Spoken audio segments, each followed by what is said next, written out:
જ્યારે પણ આપણે ડ્રેસમાં બાય કટિંગ કરતા હોઈએ છીએ તો પછી કાપડ ના હોય તો આવી રીતે બે ટુકડા કરે છે સાંધો વચ્ચે સાંધો આવતો હોય તો આપણે શું કરવાનું?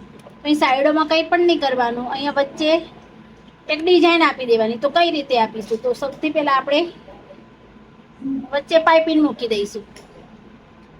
તો બે કાપડ વચ્ચે આપણે પાઇપિંગ મૂકી દેવાની આવી રીતે. તો તમારી ડિઝાઇનની ડિઝાઇન પણ થઈ જાય અને સાંધો પણ ના લાગે. આ રીતે મૂકી અને સિલાઈ કરી દેવાની આ રીતે.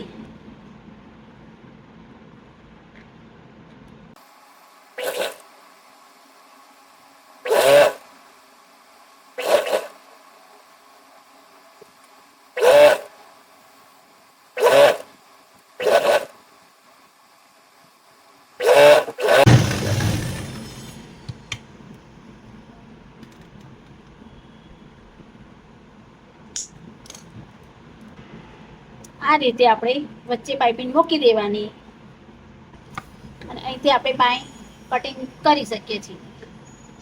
તો તમારે ડિઝાઇનની ડિઝાઇન પણ થાય અને સાંધો પણ ના લાગે અને બાય એકદમ મસ્ત લાગે. પેટર્ન વાળી બાય થઈ જાય તમારી.